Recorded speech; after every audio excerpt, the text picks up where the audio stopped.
Asato ma sadgamaya tamaso ma jyotirgamaya mrityurma amritam gamaya. Om Shanti Shanti Shanti. Om, lead us from the unreal to the real. Lead us from darkness unto light. Lead us from death to immortality. Om, peace, peace, peace.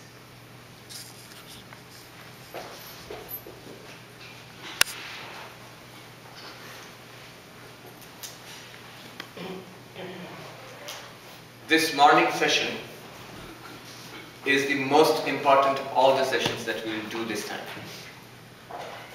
If there's one single class where you really need to be up to speed, it's this one. Why?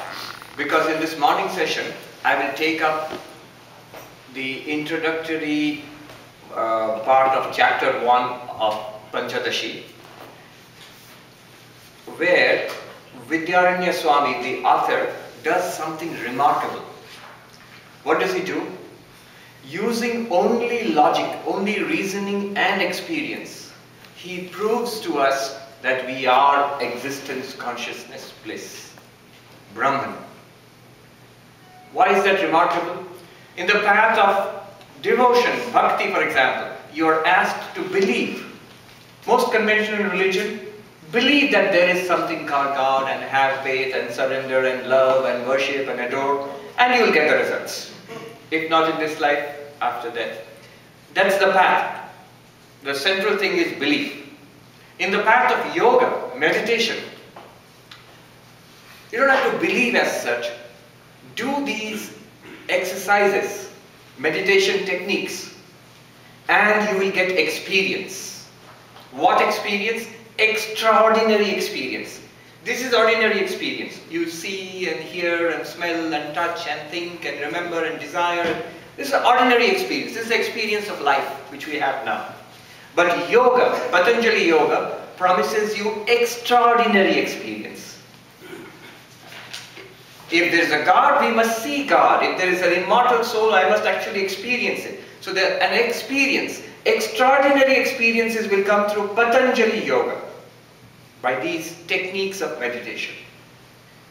Distinguished from the path of belief, from the path of extraordinary experience, is this path of knowledge, where the goal is not, the path is not belief. You're not asked to believe and have faith. You're not even asked to do certain set of exercises to get extraordinary experiences. No.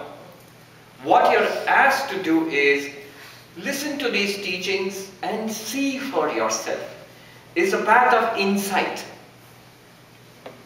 Not into extraordinary experiences. All you need is the ordinary experience of living. Nothing that Vidyaranya will speak about here is beyond your experience or my experience. It's all within our daily experience. We all have it, all the time.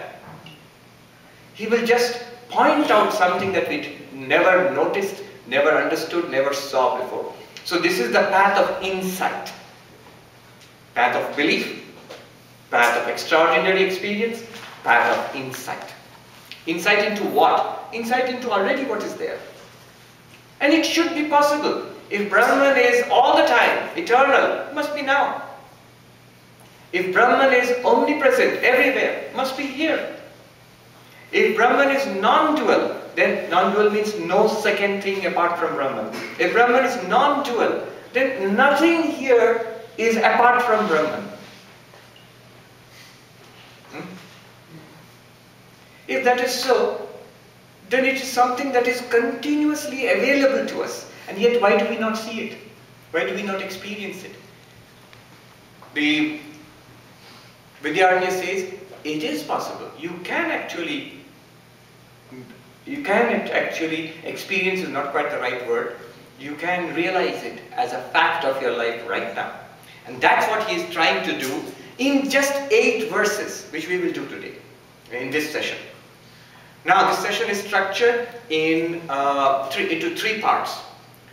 In the first part, the author will prove to us, show to us that we are infinite consciousness. Chit, the Sanskrit word is Chit. That's the first part. Then I will stop and take a couple of questions, if you have anything to say. So hold your questions about this till the end of the first part. The second part is where he will show to us that we are infinite existence. Sat. Already, right now, as an accomplished fact, that we are immortal spirit, infinite existence. That will be the second part. Then I'll stop if you have any questions, one or two questions. Then we will go on to the third part, Ananda, where he will prove to us that we are permanent and highest source of joy, the Atman, the self. We are already Ananda, the nature of bliss itself. Again, proving it to us through reason and based on our experience, already existing experience. Then I'll stop again and take a final couple of questions. So that's what we're going to do.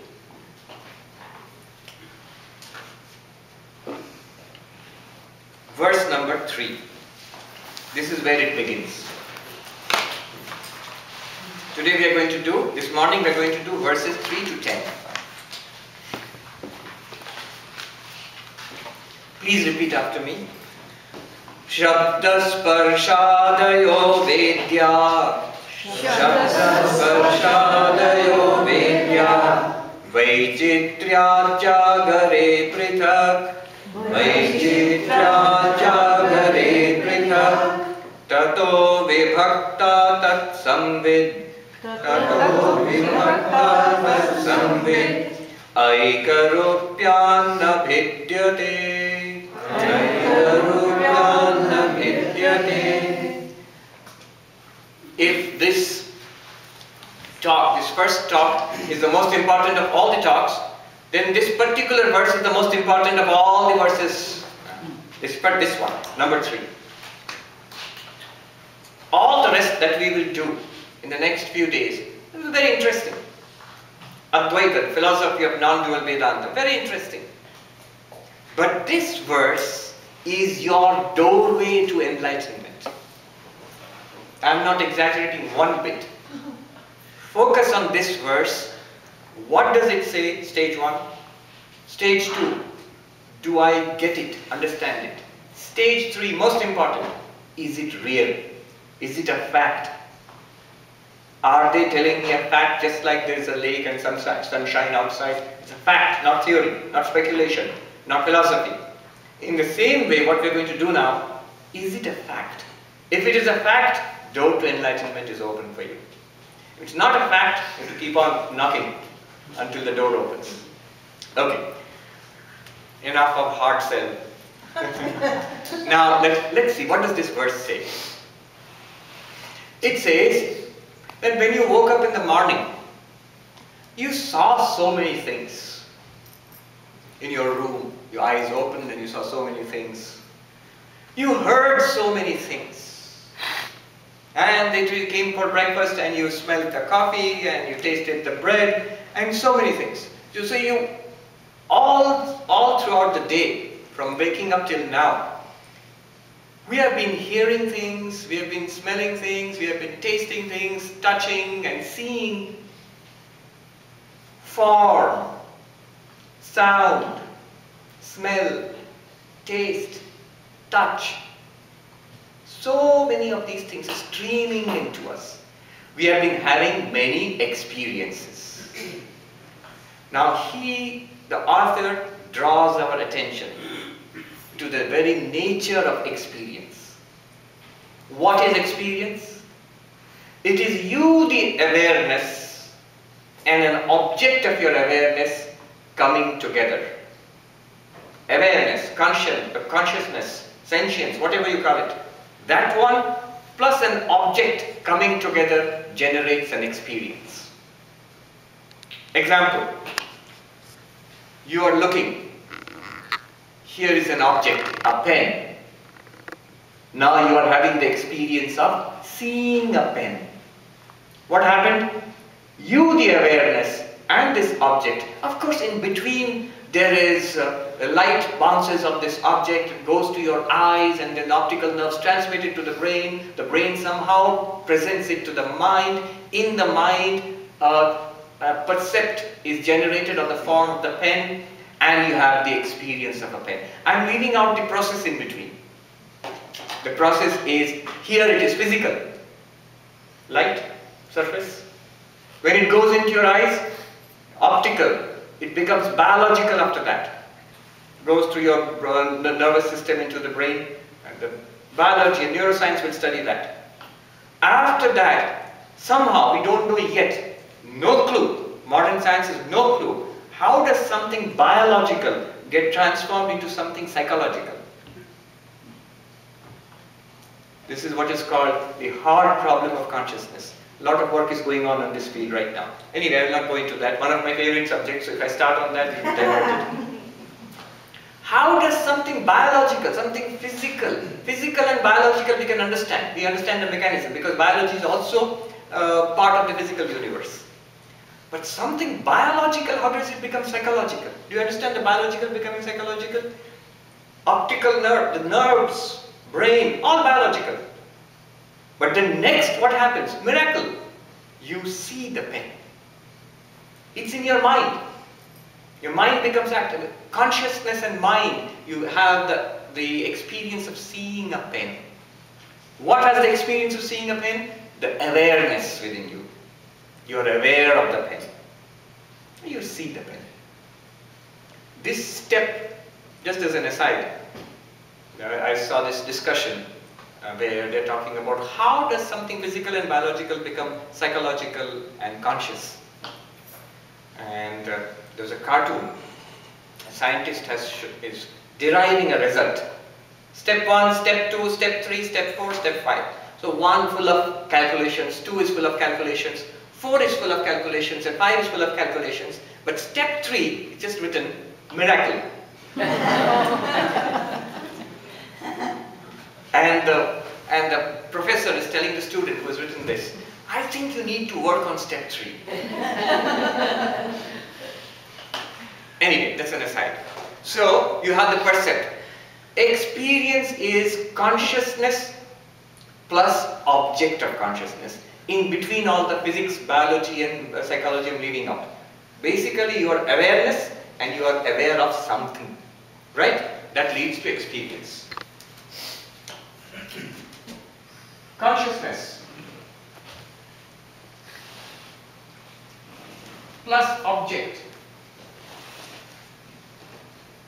is equal to experience. Consciousness plus object of experience is equal to experience. Okay, so far? That's the very structure of experience. That's the structure of experience. Now what he's pointing out is the objects of consciousness are many. Imagine how many things you have seen since the morning and how many things are you seeing right now. They are all objects. How many things you have heard and how many things you are hearing right now. They are objects. So the objects, what you are aware of, those things are many in number, 1. But you, the awareness, you are not many in number. The same awareness. Awareness plus an object leads to an experience. Awareness or consciousness plus, this is object 1. Object 2. So this is experience 1, you will have experience 2. And then object 3, object 4. And you will have experience 3, experience 4, and so on.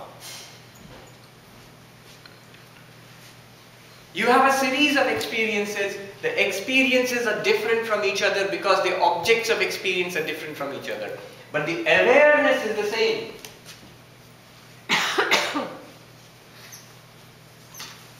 The same awareness, same consciousness illumines the different objects.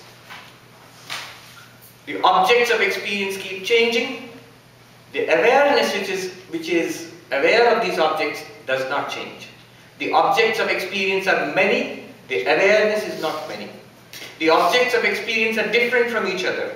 The awareness which is aware of each of these different objects is not different, is one.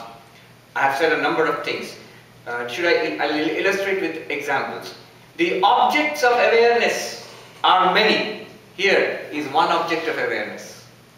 Here is another object of awareness. Here is another object of awareness. Om. Sound. Another object of awareness. Touch the table in front of you. Another object of awareness. So the objects of awareness are many. 1, 2, 3, 4, 5, 6, 7, 8.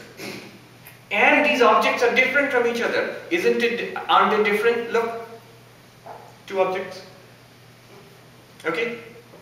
And the objects of awareness keep changing. Here, 1, 2, 3. Continuously changing. Hence, because the objects of awareness are many, we have many experiences. Because the objects of awareness are different from each other, we have different experiences. The experience of drinking orange juice and the experience of drinking lemonade are different. They're different. Why? Because orange juice and lemonade are different. The awareness which was aware of the orange juice and the awareness which was aware of the lemonade, the same awareness. So, the objects are different, hence the experiences are different. Objects are many, experiences are many. Objects keep changing, hence experiences keep changing. Many experiences, different experiences, changing experiences, all because the objects are many, different and changing. But the awareness of them, the same awareness saw the pen, the same awareness saw the book, the same awareness heard the sound. He said, no, Swami, the awareness also changes. And sometimes I'm happy, sometimes I'm sad. Happy and sad, they're states of the mind. They are also objects. These are physical objects, mind, mental objects. You remember your name? That's one. You're remembering a word. You remember what you look like in a mirror? You're remembering a form. 2 memories. So 2 experiences. Their memories are also objects. Thoughts are also objects. Emotions are also objects. Desires are also objects. So they are mental objects. They also give rise to experiences, mental experiences. But the awareness is one and the same. This is all that they are pointing out. Very important. Look at the verse. Shabda sparshadayo vedya. The objects of experience. Shabda, sound. Sparsha, touch. Adi, etc. What is etc.? Sight, taste, smell. And inside your mind, memories, thoughts, ideas, feelings, desires. These are all Vaichitra, they are all different. There is a variety. Pritak, they are all separate from each other. When in your waking state, after you wake up from sleep in the morning, what you see around you, what you experience around you. Tato vibhakta. Important point. Apart from these objects, different from these objects, is the consciousness.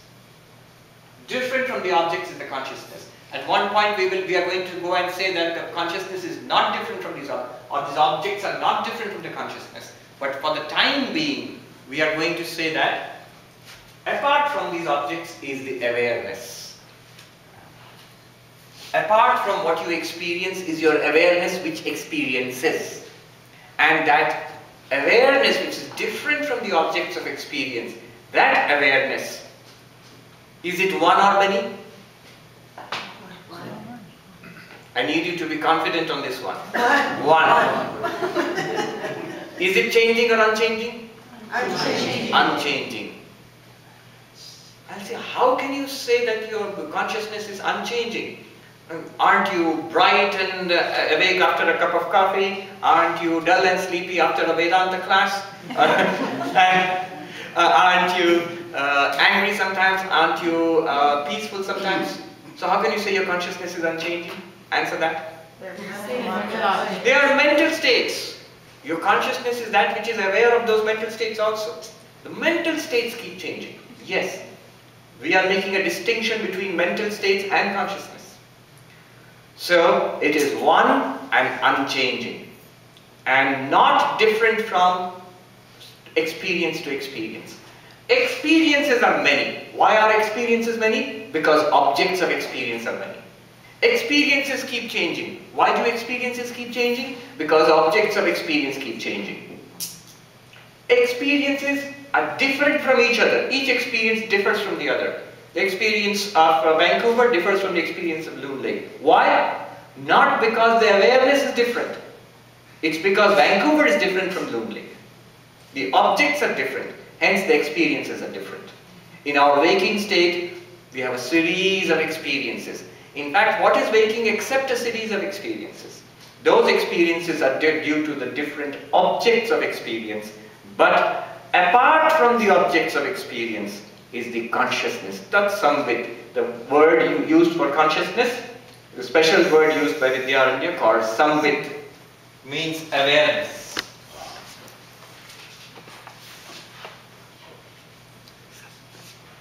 It's exactly Chit. Sanskrit word, just meaning the same thing. Don't get too hung up on these words. They all, awareness, consciousness, sentience, whatever you call it. Remember, we're not talking about something very esoteric here. We're not talking about something extraordinary.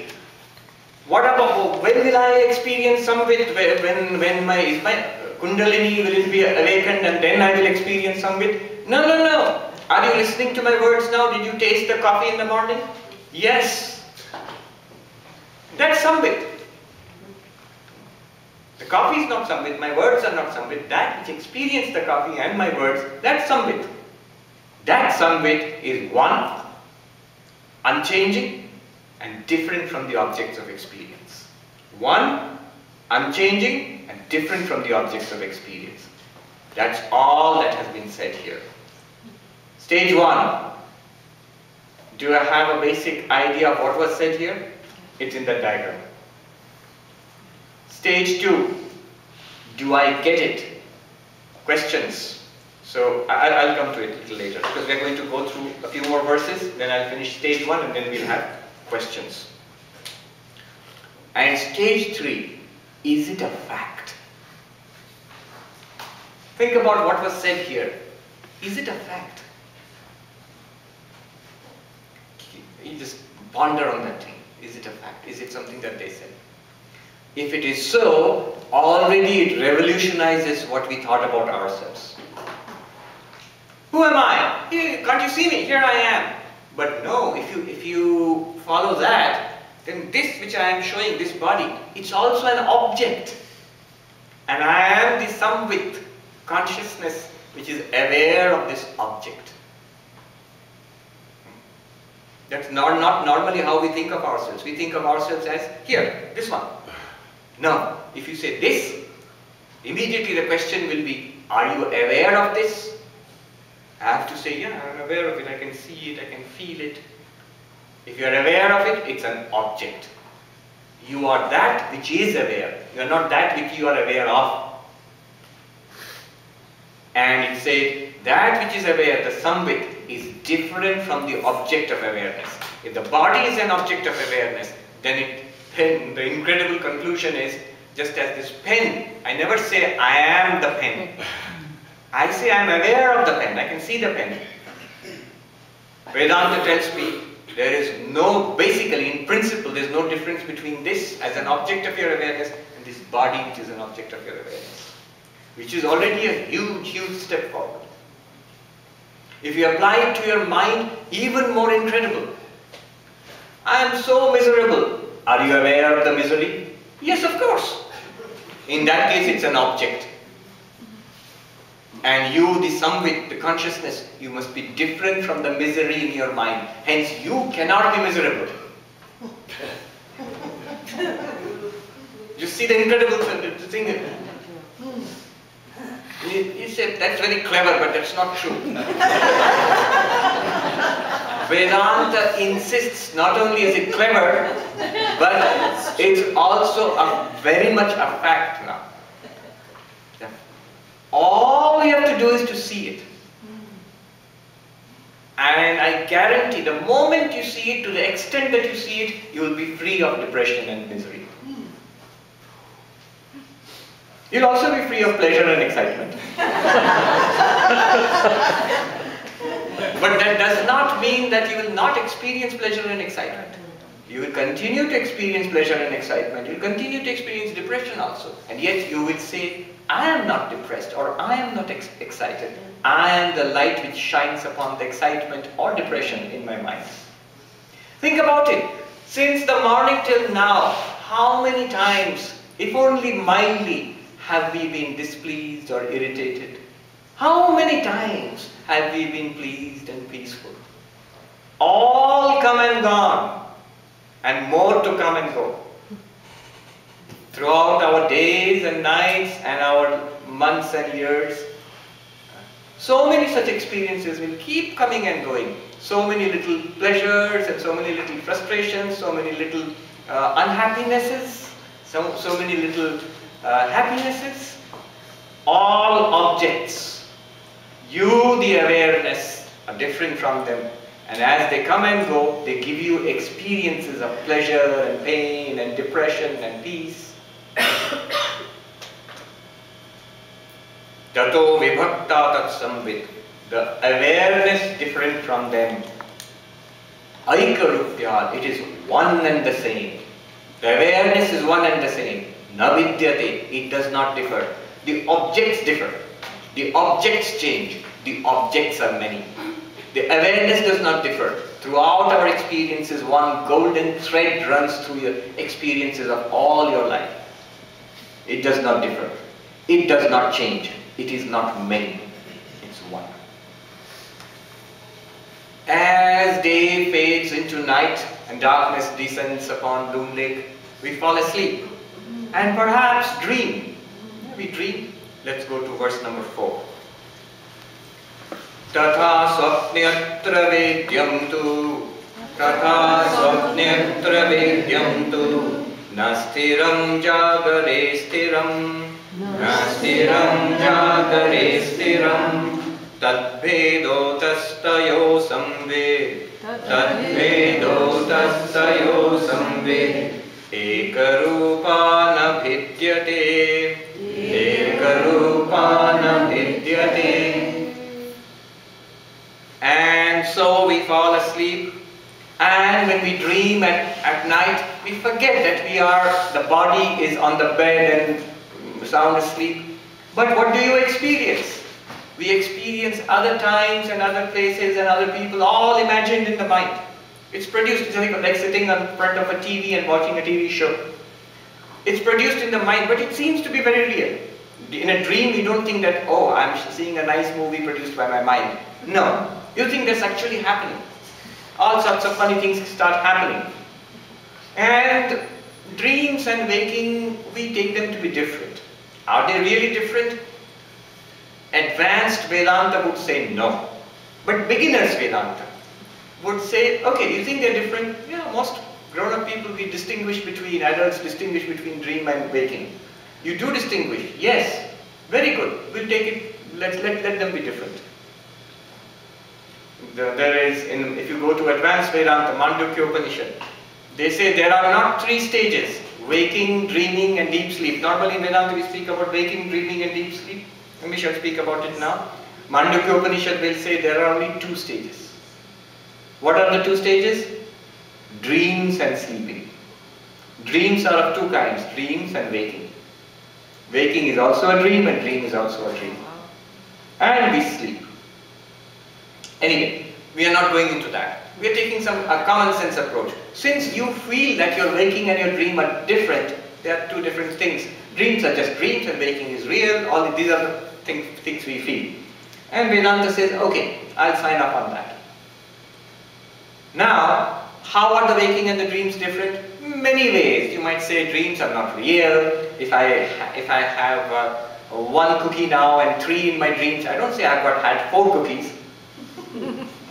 If I am having a pizza in my dream and I eat 1 slice and it's time to wake up, I don't say, let me put it in the fridge, I'll come back in the next dream and eat it up. No, because you do not take the objects of dream to be real like waking. Waking is real and dreaming is just dream, that's what we say. So that's what he says. The objects of dream are not stable. They are not really real. Whereas the objects of waking are stable. Sthiram, the word sthiram means they're stable. When you wake up, when you go to bed, you park your car outside, next morning when you wake up, it's there. Unlike the dream pizza, won't be there. But the car is there. It's stable. What you left, when you fell asleep, when you wake up again, you get the same world back, more or less. So, they're stable. But that's not the point. What's the point? The point is, Vedanta is not interested in your dreams. Vedanta is interested in the dreamer. Vedanta is not interested in the objects of consciousness. What is Vedanta interested in? Consciousness. Here, not here. Our entire attention, on the world and all of us, our entire attention is turned towards this. Not this way. Here lies samsara. Here lies moksha.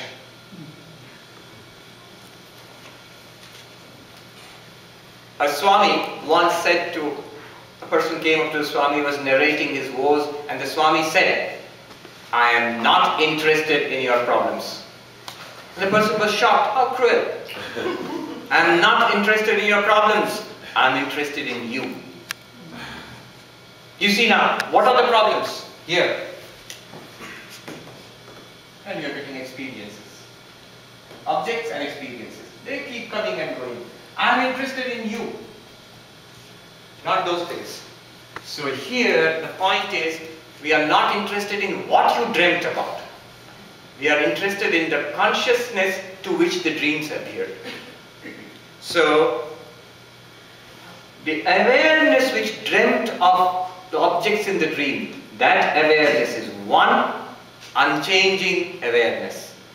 The objects in the dream are many. They come and go. And yes, they are different from the waking state if you insist. But I am not interested in that. I am interested in the awareness, the one unchanging awareness, in whose light you had those dreams.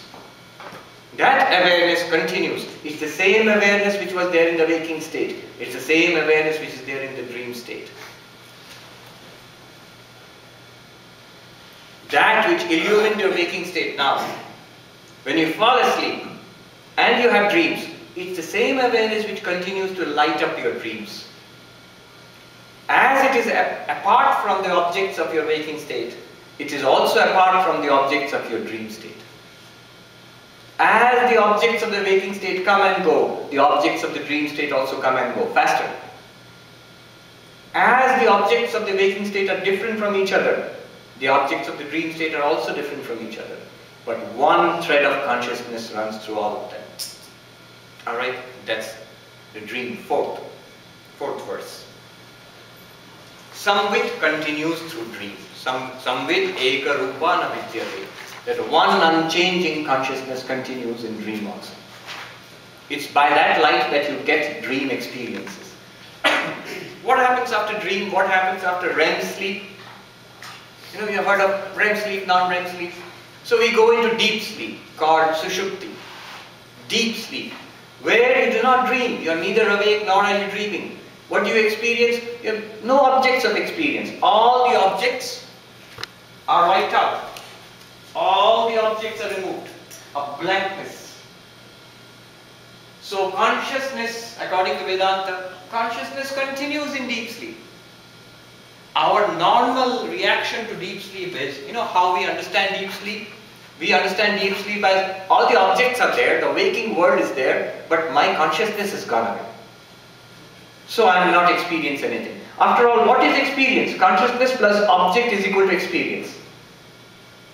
Our normal understanding is, objects are there, I have lost consciousness, so I'm not getting any experience, and that's deep sleep. That's anesthesia. That's being unconscious. Even the word we use, unconscious. Vedanta insists it's just the opposite. Consciousness continues, but there are no objects to experience because the body is asleep, the senses are not getting objects. The mind is asleep, so there are no dreams. The gateways of the objects, the senses, have been shut down because you're sleeping. The mind, which generates dreams, shut down. No mental objects, no physical objects. Hence, the objects are not available to consciousness. Hence, you do not get experience. Experience requires two things. Consciousness plus object. If you remove object, you will get lack of experience of objects. In fact, what Vedanta says is that in the place of all the objects, there is a blankness. There is a not knowingness. And consciousness shines upon that not knowingness. Hence, when you wake up, you have a feeling, I slept deeply, I slept like a log, I did not know anything. I did not know anything, I slept like a log. How do you know that? Oh, yes. Our normal idea of deep sleep is, it's an absence of experience. Vedanta says, it's not an absence of experience, it's an experience of absence. Prove it. Can you prove it one way or the other? Vedanta claims that yes, we can. If it was an absence of experience, no experience, waking, dreaming, and deep sleep is not an experience. There's no experience there. If you say that, then you know what would happen when you wake up? You would say, I was awake, I went to bed, and I had dreams, and I'm awake again. But we don't do that. We say, I was awake, I went to bed, I had dreams, and there were periods of complete blankness, and I'm awake. Periods of complete blankness, how do you know that? It's also an experience because consciousness can illumine, this is important, consciousness can illumine the objects of experience and consciousness can illumine the absence of objects of experience. I am seeing you now, my eyes are open. If I close my eyes, we normally say I'm not seeing, but it's also true I'm seeing blankness or darkness. Seeing never ceases actually. Right now, if you blink your eyes, you close your eyes, you will see a darkness. That's also seeing. You're seeing the absence of objects. So deep sleep is also an experience. It's an experience of absence. And for that, consciousness must be continuing in deep sleep. We come to verse number 5.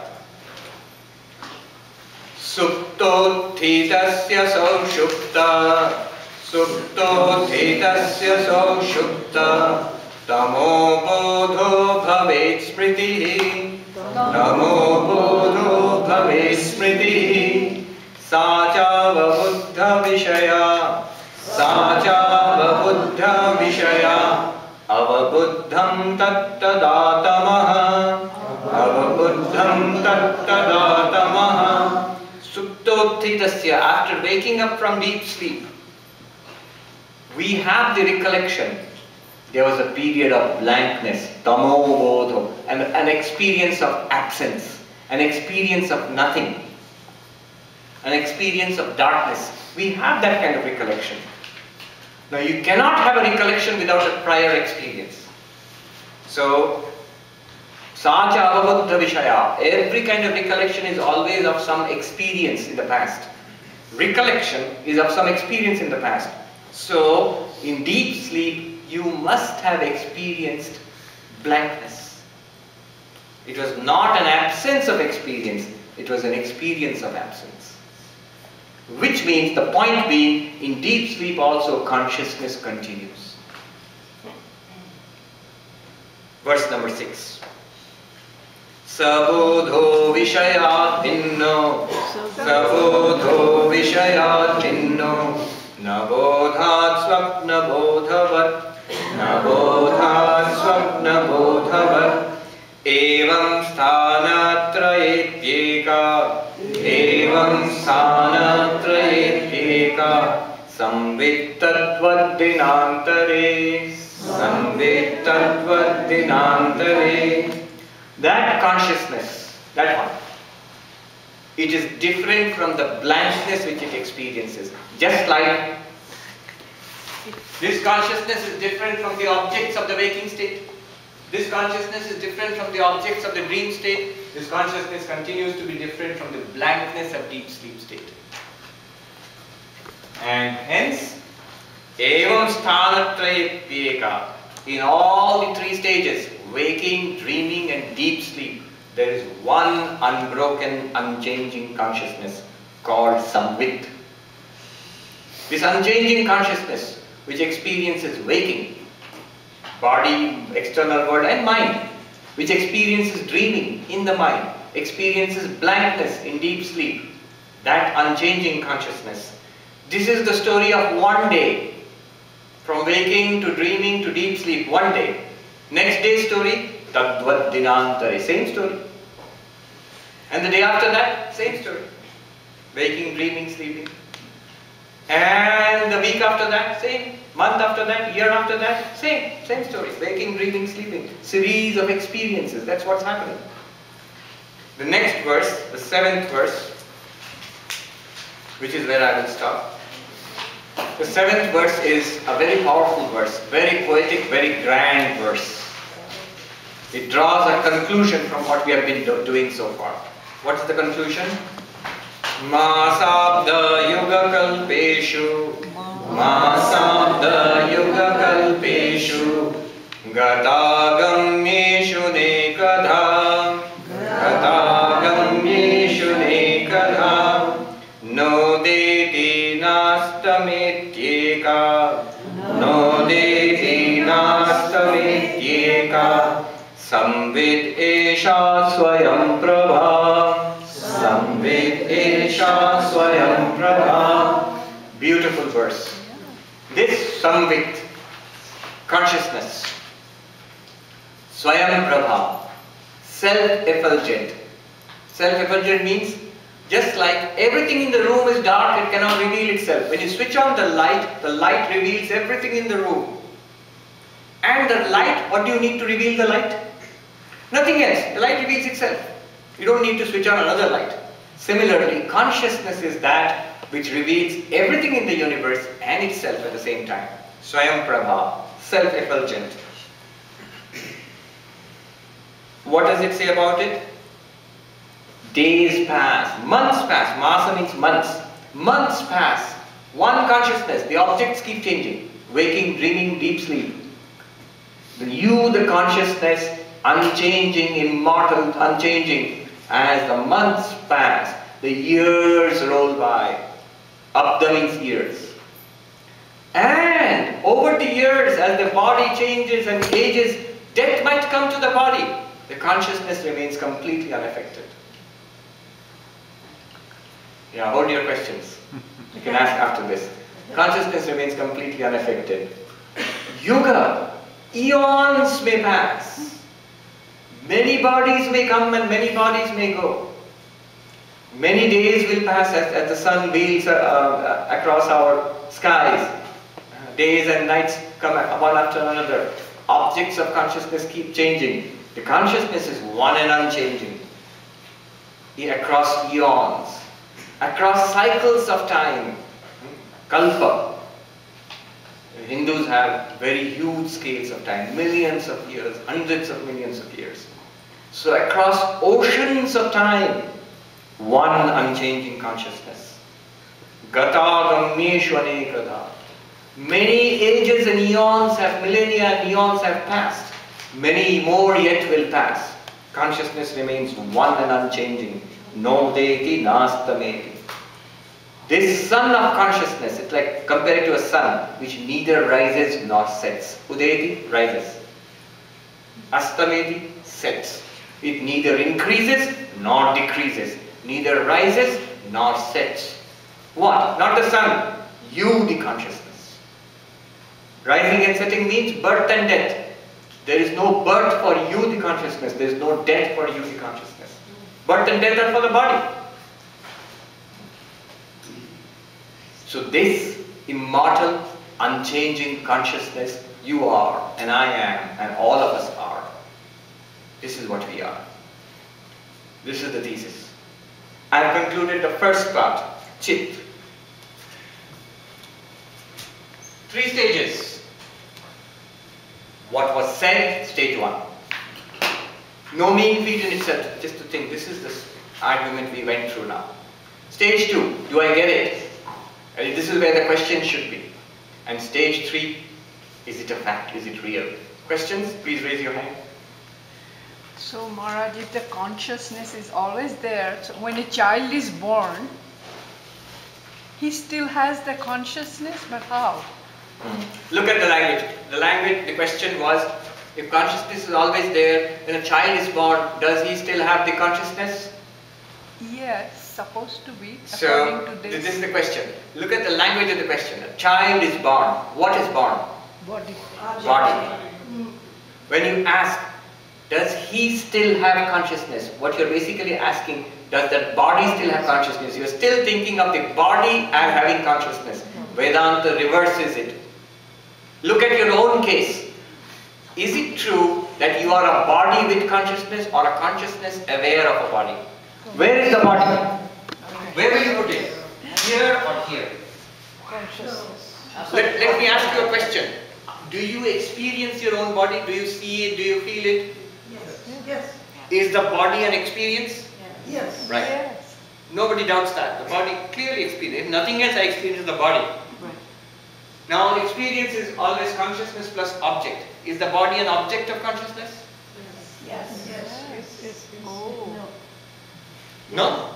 Yes, the body. Look at it. Body is the object. Body is an object of consciousness. You see it. You touch it. You feel it. Yes. You don't take a bath for 2 days, you smell it. So, the body is definitely an object of consciousness. Does it change from childhood till now? Yes. Yes. It differs. It changes continuously. It's a changing object of consciousness. You are the consciousness. Now, if you rephrase your question in the light of this, then the question will be, I saw the birth of the body. Definitely you saw the birth of the body in your awareness, in your consciousness. Is there awareness there also? Quite possible. You did not see the creation of consciousness. You saw the creation of a body. Right. Question? Yes, the gentleman there. Yeah, I have a sense that it's not possible for me to experience consciousness according to what's on the board.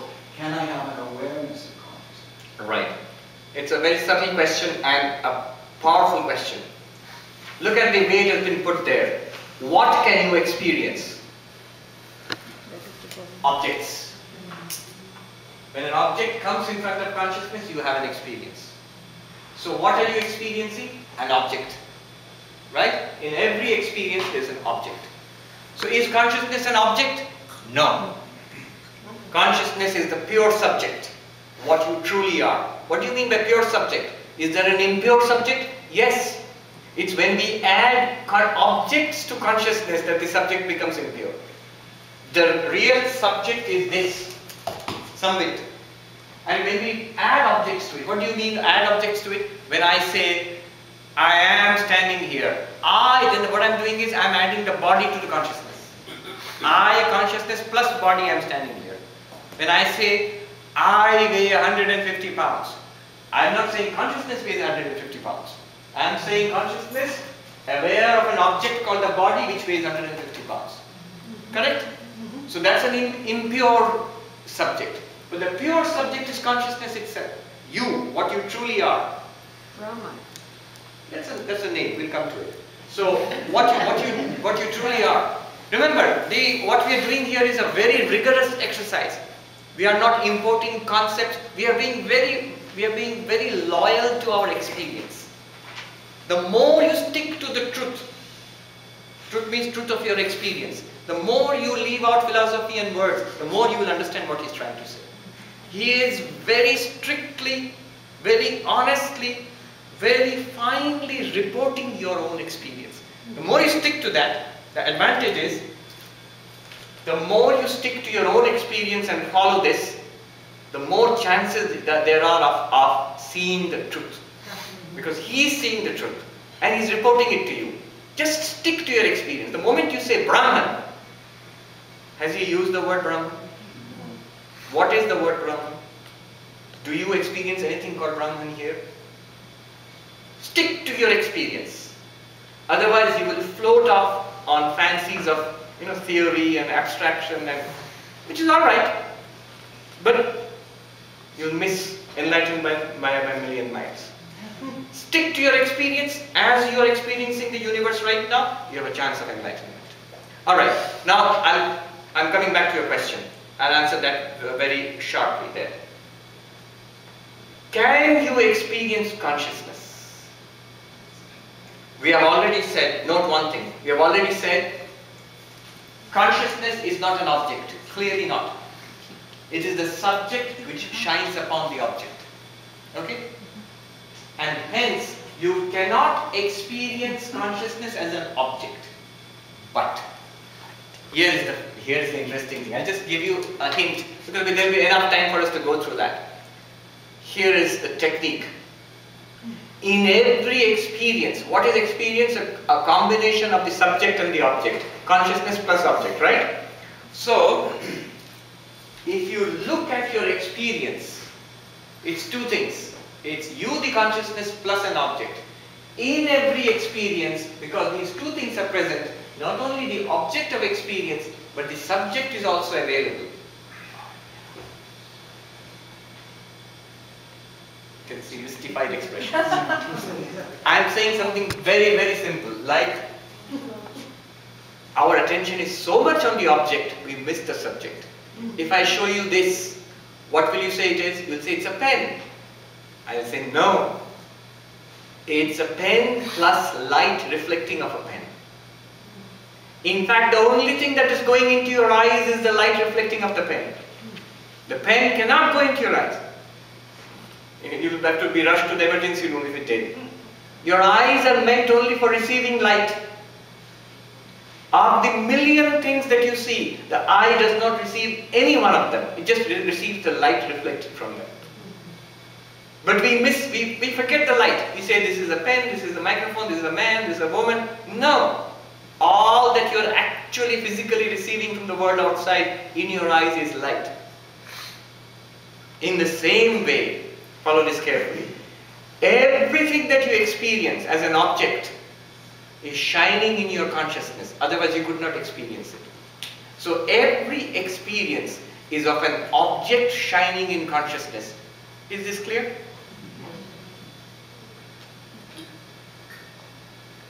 So that means every experience is consciousness plus object.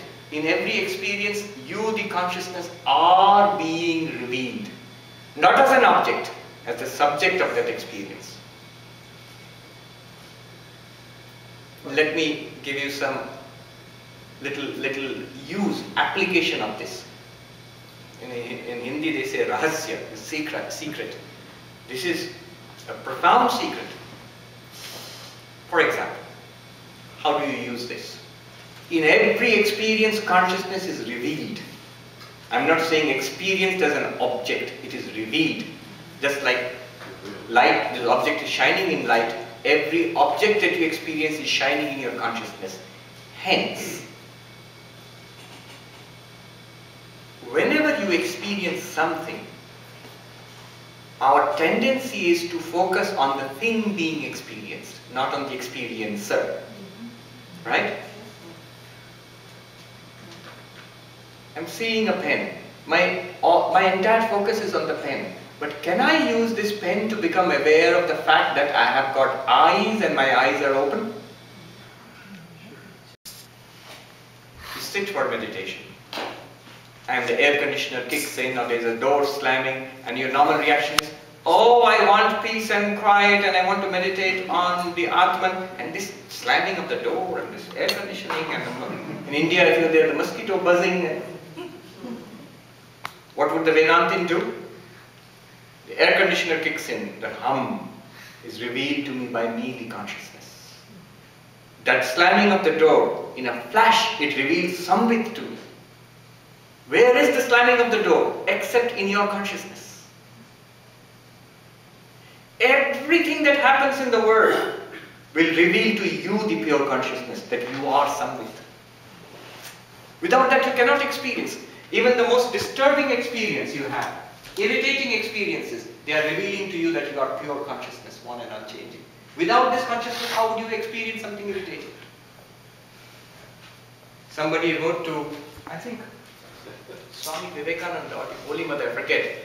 And when I sit for meditation, the factory horn sounds.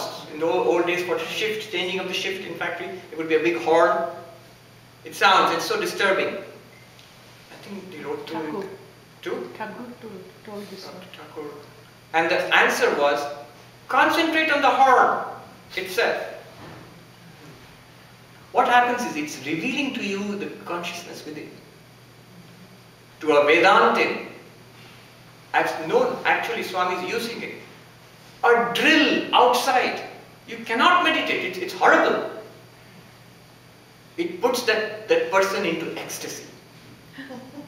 Because that roaring, vibrating sound is manifesting an ocean and abundance of consciousness to you. You cannot get away from it. Because it's so powerful and coming at you all the time it's revealing to you that you are awareness. Okay, this is an application. One more question, I'll come to you. Just a comment. In physical sciences, the scientists concentrate on the objects and that they are Yes. the process. But in modern times, the quantum physics recognizes that you have observables, abstract, and also observer. You have to admit both. That's the Yes. concept. And his work, for those who do not know him, is an eminent physicist. His work he has pointed that out in his work. And in an article also. Yeah. Last question. All right, many questions came to No, mind, just one. But I can ask you one. This keeps evolving as you say more. So, consciousness, at least from where I'm looking at it here, it seems more intangible than awareness. So what is the relationship between consciousness, awareness, and the the five senses that we have? Are we perceiving, are those the instruments that we're perceiving? All right. Here I'm not making a distinction between awareness, consciousness, sentience. Let's start with, I can make the distinctions. But in English the words are not precise. In Sanskrit the words have very precise meanings. But I don't want you to go into that right now. Yes, they are different. Pure consciousness, very intangible. There is an awareness that we feel in the mind right now. It's more tangible. And it becomes more tangible when we have sense experiences. See, touch, smell, taste. So there are these gradations. These gradations are caused by the mind and the senses, not because of pure consciousness. Right? So we'll just leave it at that. But you just take awareness / consciousness / sentience in a broad sense as what you feel all the time, by which you feel the universe, all the time available to you. If you want to answer that question, make a fine distinction, which you should, then from your sense of awareness remove any object. That final objectless awareness is pure consciousness. We'll stop. Now I'll go into the next part. We run out of time already, it doesn't matter. This thing has to be done at a stretch. The next part, no verse. It's implicit in what has been done. I'll give you the reasoning behind it. What are we trying to prove? That this pure consciousness is also pure existence, unchanging, immortal existence. Undying, uncreated existence, Sat. How do you prove that? Simple logic. I'll give it to you, see what you think about it. It's implicit in this discussion. He has not given a separate verse for it.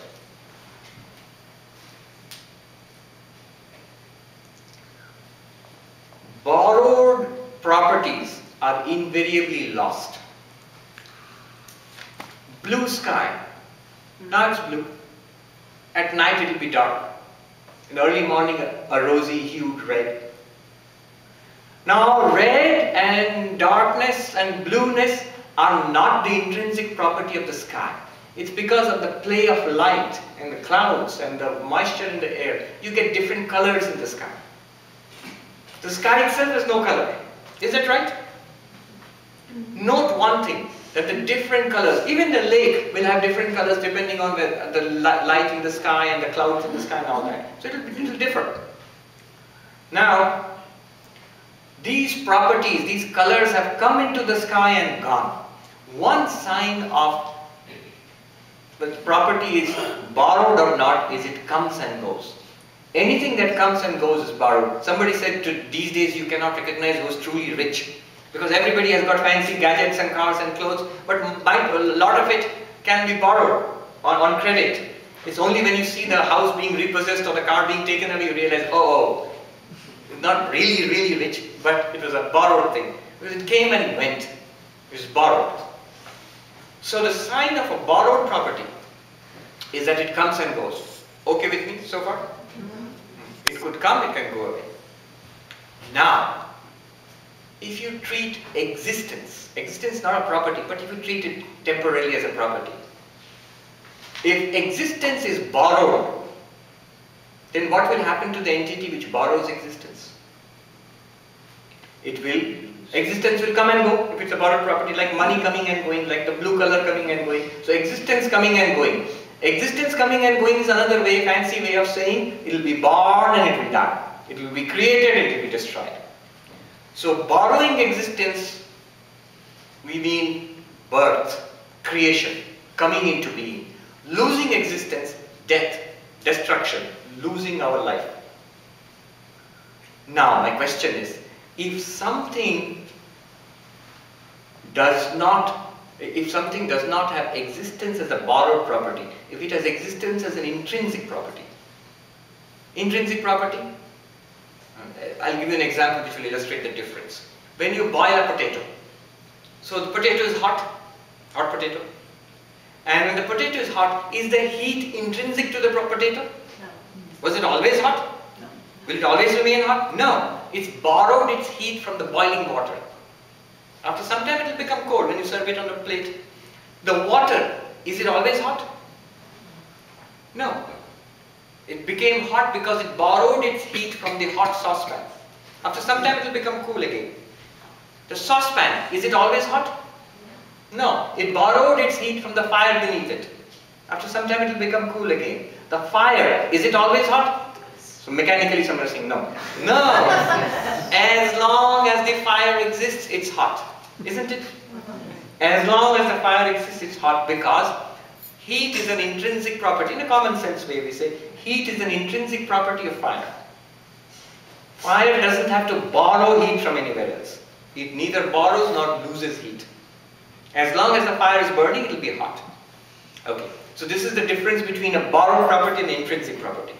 Now imagine if something had existence as an intrinsic property, what would happen to it? If something has existence as a borrowed property, it would be born and it would die. It would be created and destroyed. If something has existence as an intrinsic property, what would happen to it? It would always be there. It would never come into being. It would never go out of being. It would never be born. It would never die. It would never be created nor destroyed. It would always be there. That which is always there unchangeably has existence as an intrinsic property. Repeat. That which is always there must have existence as an intrinsic property, not borrowed. Right? What did we find just now? Samvit, Chit, is always there in waking and dreaming and deep sleep as the years of our life go by, in lifetimes and lifetimes, in eons. Samvit is always there, neither rises nor sets. So this always existing Samvit must have existence as an intrinsic property, which means this existence and this Samvit must be one and the same thing. This is called Sat, pure existence. The Samvit is also Sat, because it exists all the time. It does not borrow existence like borrowing heat, like the potato borrowing heat. It does not borrow existence. Existence is intrinsic to it. This intrinsic, inherent existence, in philosophical terms, necessary existence. This is called Sat. And this is sort of implicitly understood, no verse. I will not take questions now. I will complete the Anand aspect and then we'll stop. We have run out of time, but I expected that. But this thing has to be finished at one go. It's like a performance. You can't split up a musical piece into pieces. It has to be performed at one go. It's really a remarkable performance by Vidyaranya. Now he goes on. He has to prove that this pure consciousness, Samvik, is not only pure existence, but it's also pure bliss. Your nature is pure bliss. It has to be proved. And this he's going to do in 2 verses. Let's do that. Remarkable arguments. You never thought of, we never think in this way, but it's a very new way of thinking. Verses 8 and 9. Iyam atma parananda, iyam atma parananda, para premaspadam yataha, para premaspadam yataha, mana bhuvam hi bhuyasam, mana bhuvam hi bhuyasam, iti prematmanikshate, iti prematmanikshate. First he is going to prove that the self within, you yourself, are the source, permanent source of happiness. Permanent source of happiness. And the next verse he will prove you yourself, the self within, is the highest source of happiness. Permanent and highest source of happiness. I am my own permanent source of happiness. How do you prove that? Alright, the logic is like this. Follow this. This is a closely argued thing. And it's a very interesting piece of logic. It goes like this.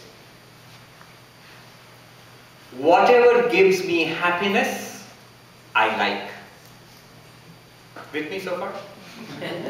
Whatever gives me happiness, whoever gives me happiness, what action gives me, job gives me happiness, what place gives me happiness, what food gives me happiness, whatever it is, I like. What I like, I try to keep. I try to get it, I try to keep it, preserve it. So the logic is like that. Happiness, liking, keeping. Or the other way around. If I try to keep something, it's because I like it. If I like it, it's because it's giving me happiness. The reverse. If there is something that does not give me happiness, makes me unhappy, I don't like it. It could be a person, it could be a place, it could be a food, it could be anything. I don't like it. And that which I do not like, I try to get rid of. I try to get rid of it. Okay? No? I like this iPhone. It's making me happy. So what happens? I like it. If I like it, what do? I must purchase it. I must have it. Happiness, liking, get it. But then what happens?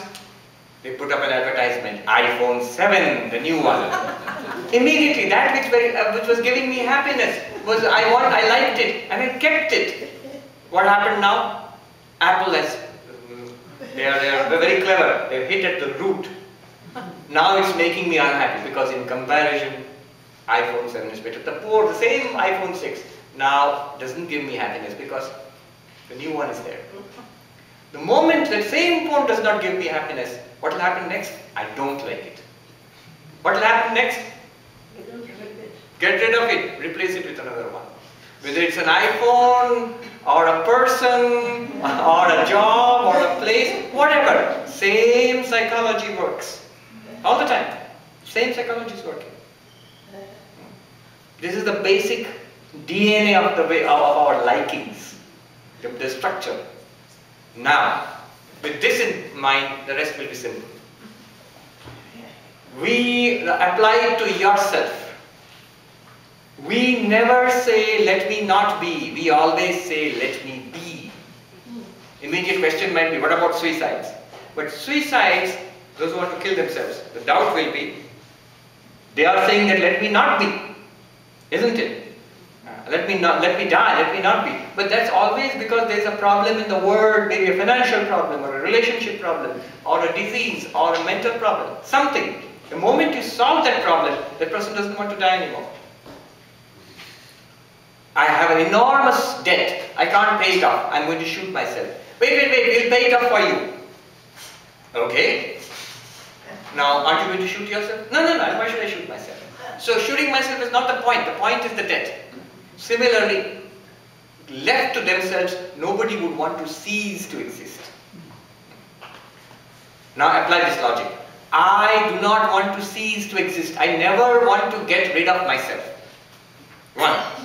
If I never want to get rid of myself, I always want to keep myself, then I must always like myself. If I always like myself, then I must be always a source of happiness to myself. Happiness, look at it if you have taken notes. Happiness, liking, keeping. Keeping myself, preserving myself all the time means I like myself all the time. I like myself all the time means I am my own source of happiness. And the doubts you may have, you can work out for yourself. You say, no Swami, I don't like myself, I often hate myself. But you hate something about yourself. Not your pure being or pure existence. Not the fact that you are. Something contingent which can be changed. That's what I'm overweight. I need to lose weight. I hate myself. Somebody said like that. All that is nonsense. It's something that has been put into our minds, especially by modern culture, Western culture. I remember in India, especially until say 50 years ago, I think for centuries, if you were overweight, it was a sign of being good. I mean, like it's nice that you're overweight. If food is a problem in a starving population, being overweight is a sign of prosperity. I mean, in rural India, they used to have, you see a fat kid, they would say, "Khate peete ghar ka hai." The boy comes from a house which is prosperous. They have nice food to eat. So anyway, the point is, your pure being itself, you never want to get rid of. You want to change something. That's all. So you never really hate yourself. You always like yourself. You liking something means source of happiness. You like yourself, you are your own source of happiness. Permanently. Logic, one point. I told you it's a strange way of thinking. But try to argue around it, you cannot. Alright. The second thing is our next verse. Not only are you your permanent source of happiness, the self is not only the permanent source of happiness, it's the highest source of happiness. Let's see. Tat prematmarthamanyatra tat prematmarthamanyatra naivam manyarthamatmanaha naivam manyarthamatmanaha atastat paramam tena paramanandatatmanaha paramanandatatmanaha. Alright, what's the logic here? What's the reasoning here? Another very interesting way of thinking. Listen to this. It's like this. If something is loved for the sake of something else, something is loved for the sake of something else, then you love this one more than this one. What does it mean? Mother loves the toys of her baby. Now why does she love the toys? Because they belong to her baby or to her child. Now whom does she love more, the toy or the baby? The baby. Obviously the baby, you're laughing. It would be a weird mother who loved the toy more than the baby.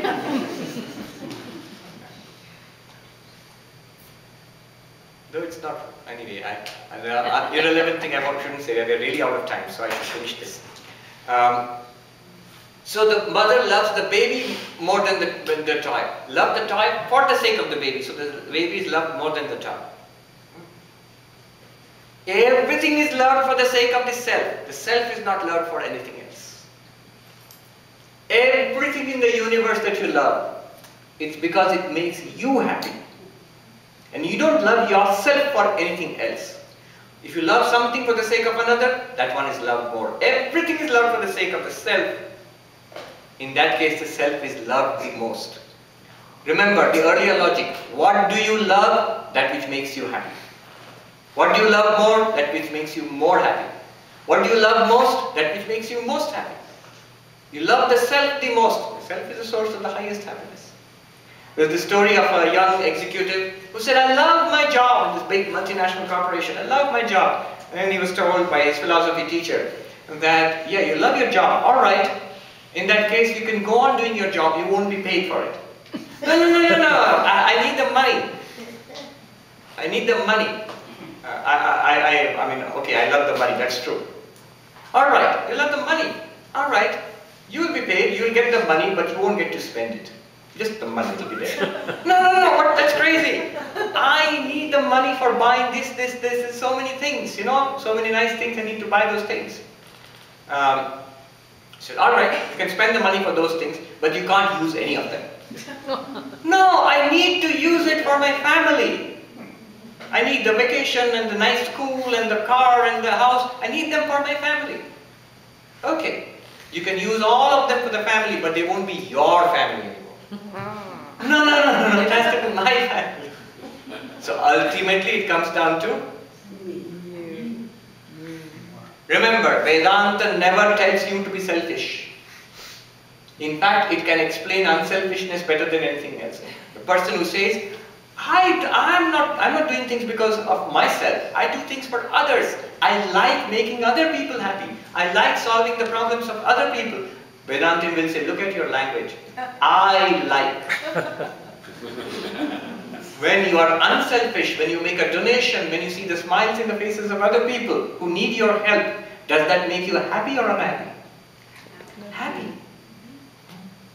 If it made you unhappy, you wouldn't do it. So ultimately it makes you happy. In fact, you are selfish but in a much more wise way than the other person who is selfish in an otherwise way. Those who are altruistic, those who are unselfish, it is their own self which they are making happy, but in a wiser way. They are doing it for the bigger self. But still, the point still holds.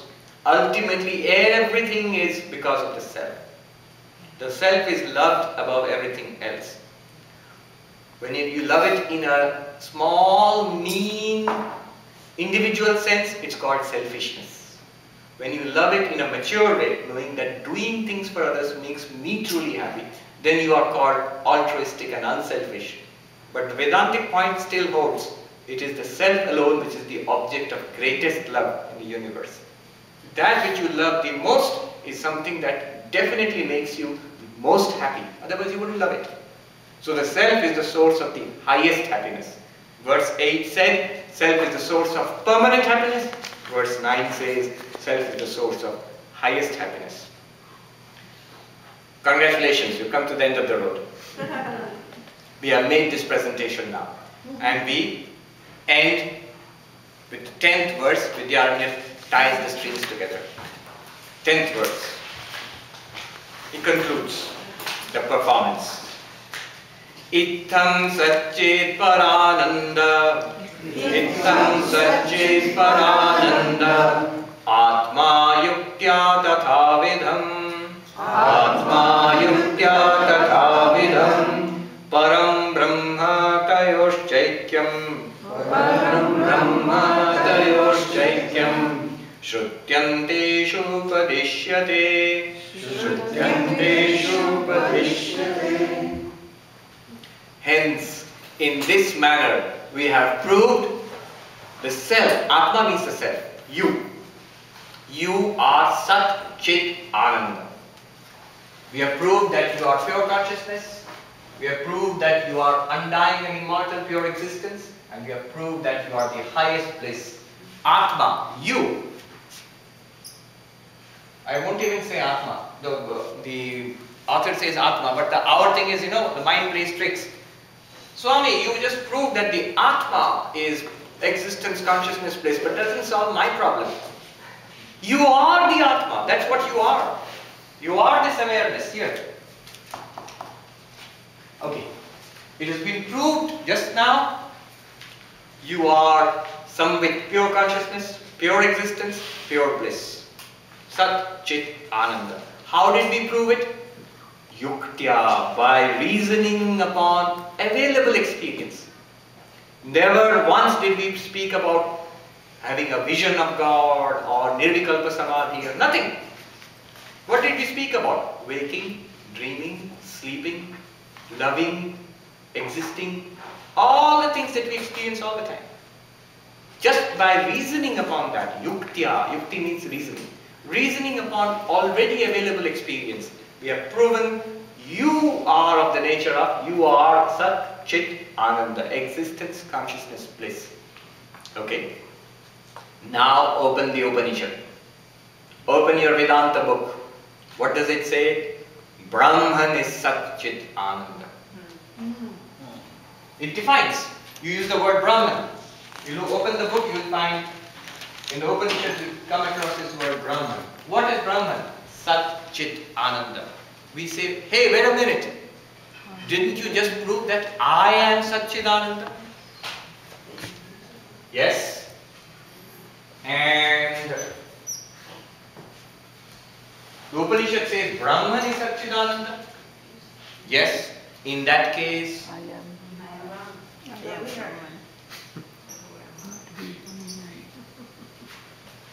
Tayosh Chaikyam, the oneness of the Brahman of the Upanishads and you. What does it mean? Something very profound. It means two things. When you say, I am Brahman, Satchidananda. Now we know the meanings of Chit, we know the meaning of Sat, we know the meaning of Ananda. More or less, you get an indication. What do they mean by Chit? What do they mean by Sat? What do they mean by Ananda? We've got an idea. I am Satchidananda means I am not the body. Because body is not Satchidananda. I am not the mind. I am not even this little person. This personality. I am Brahman means all of these things. That's why Shankaracharya, when he sings Chidananda Rupaha Shivoham, I am of the nature of Chit, Ananda, Shiva, nature of that. Before that, what does he say? Mano Buddhyahankara Chittaninam. I am not the mind, not the ego, not the memory, not the intellect. I am not the five senses. I am not the body made of the five elements. Then only I can say Chidananda Rupaha Shivoham. Why am I not those things? Those things, remember, they are objects. You are the awareness of those objects. Again, not theory. I am not pushing you into it. I want you to see it. If you see it, your job is done. All that you need to do after that is to abide in that seeing. If you do not see it, then I will tell you to study. And I'll tell you to meditate. And I'll tell you to do all sorts of spiritual practices for the next 45 years. What will happen? At the end of it, you will see it. So it's good for you if you see it right now. Param Brahma Tayoshchaityam. Param Brahma, the Supreme Brahman, is Satchidananda. And that they are one and the same. First thing is, you are Brahman means you are not the body, not the mind, not the person, not the intellect, not even the memories. They are all objects in your light. That's one. And the second one is even more overwhelming. I said it means two things. It means one thing is that you are not the body-mind complex, you are Satchidananda. The other one, the obverse of it is even more radical. I am Brahman means Brahman is I. Other than you, there is no Brahman, there is no Shiva, no Father in heaven, no Allah, no Nirvana, Moksha, nothing other than you. Yes, that's what it means. You are nothing other than Brahman, and Brahman is nothing other than you. Swami Sarvapriyananda, the story about him, he is a disciple of the Holy Mother. A monk, a very senior monk, told me the story. He used to go to Swami Sarvapriyananda, who was a disciple of Ma Sharada, who was regarded as an enlightened person. So this monk who told me the story, he said, when I was a young student, I used to go to Swami Sarvapriyananda, And once I bowed down to him, and the old Swami, he leaned over, he was sick in the bed, leaned over with his trembling finger, touched me in the forehead, and it sort of jumped suddenly. It was so startling. And he said, I'll tell you in Bengali and then translate. Oi, oi, oi, je chomke utlo, o chhada kono shala bhagavan nei. He said, that one which reacted in startlement, other than that, I'm going to translate literally, don't be shocked. Other than that, there is no rascal called God. No rascal called God. Kono shala bhagavan nei. Plain language, rough language. That pure consciousness. Remember, I'm not telling you the person. Oh, I am John, so I'm using John is God. No. What is John? If you mean the body and mind of John, then no, it's an object. Pure consciousness, the awareness in which John appears, that awareness. That's common to all of us. That awareness and this awareness here are not different. Bodies are different. Minds are different. Personalities are different. Personal histories are different. But the awareness is impersonal and one everywhere. Other than that, he said, there is no such thing as Brahman or God. And other than Brahman, you are nothing else. This has been demonstrated by our reasoning so far. But we have run out of time completely. Is it 1 o'clock? 1:03. Yeah, we shouldn't be late for lunch. Okay, that was some performance. Hold it, hold the questions. I think it's better to go for lunch and then after the second session we can discuss it in a more relaxed way. Whatever has to be said has been said. You can even pack up and go. But don't. Whatever happens after this, for the rest of the retreat is, you'll see many questions come. When the intellect starts thinking about these things, you'll see many discussions will be there. So only those questions will be answered. But what you need for enlightenment has been said here. And I would say the door is the third verse. Just relax and focus on it and see it for a fact. And the threat is, if you do not see it for a fact, you have lifetimes of spiritual effort before you. And at the end of it, you'll only see it for a fact. That's all. It's a fact right now. It's not that it will become you'll become pure consciousness afterwards. No. You want that right now. Why not see it now? Shorten the painful process. Om Shanti Shanti Shanti Hari Om Tat Sat Shri Ram Krishna Arpanam